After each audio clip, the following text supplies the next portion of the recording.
So our discussion today will be based on one of the health risk factors, which is obesity.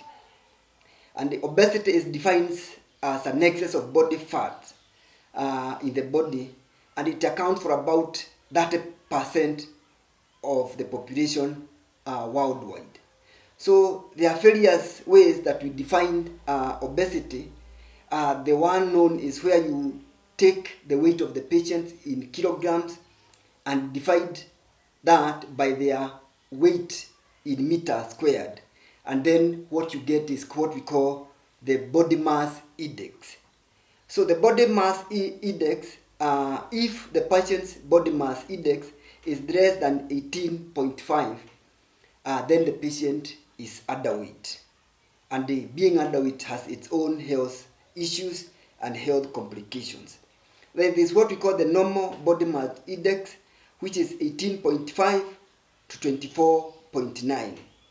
Then from 25 to 29.9, then we talk of patients who are overweight. Then from 30 to 34.9, you have obesity class 1. From 35 to 39.9, then you have obesity class 2. Then above 40, then you are severely obese.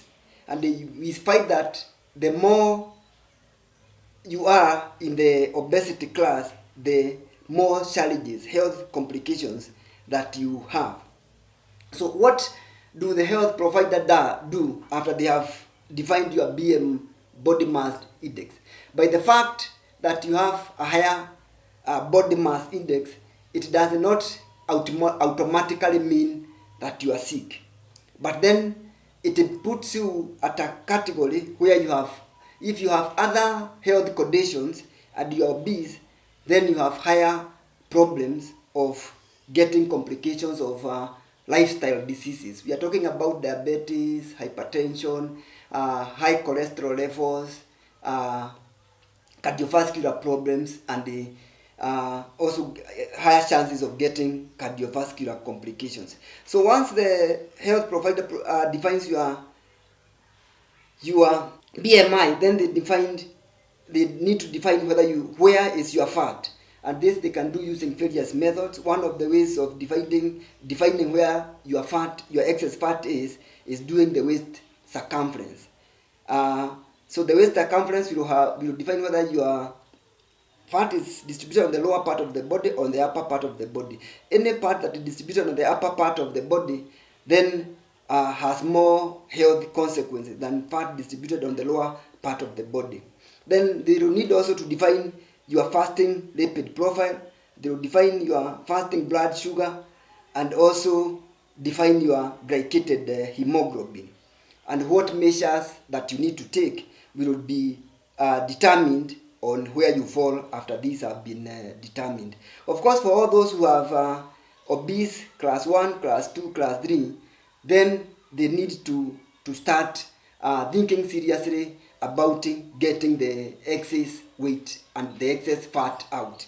And one of the ways of dealing with this is exercise. Remember that exercising does not automatically guarantee you weight loss, but it ensures that you are fit. And once you have been exercising continuously for more than 3 times in a week for more than an hour, then you improve your fitness. And by the fact that you improve your fitness, then you also improve your health parameter. This, if you had high blood pressure, then it's likely to get lower. You will likely to get your blood pressure lower.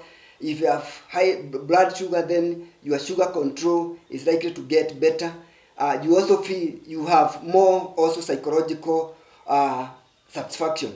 Then the other thing that you need to be aware of is the calories in your diet.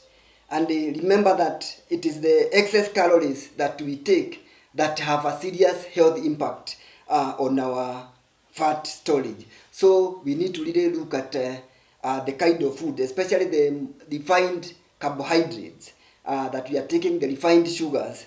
Those are the big culprit, and also the excess fats, especially if you are consistently consuming fast foods.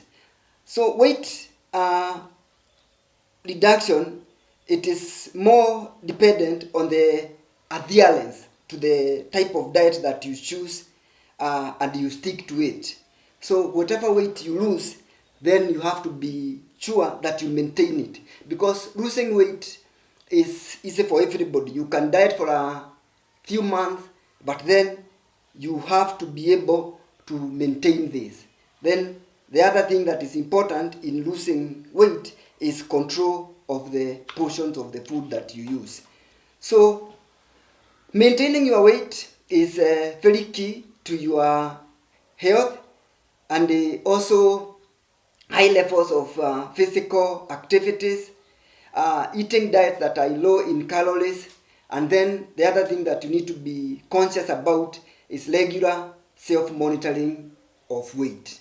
Regular self-monitoring of weight, so that you know where you are. So if you are able to do that, then we are able to deal with the issues of obesity.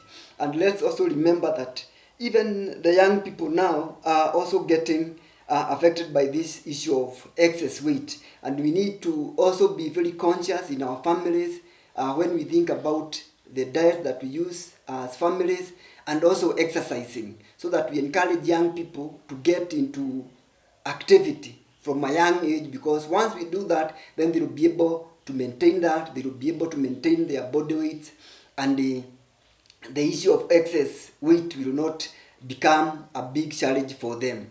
Let's also remember that excess body weight, the obesity people, then there is treatment for it apart from the behavioral.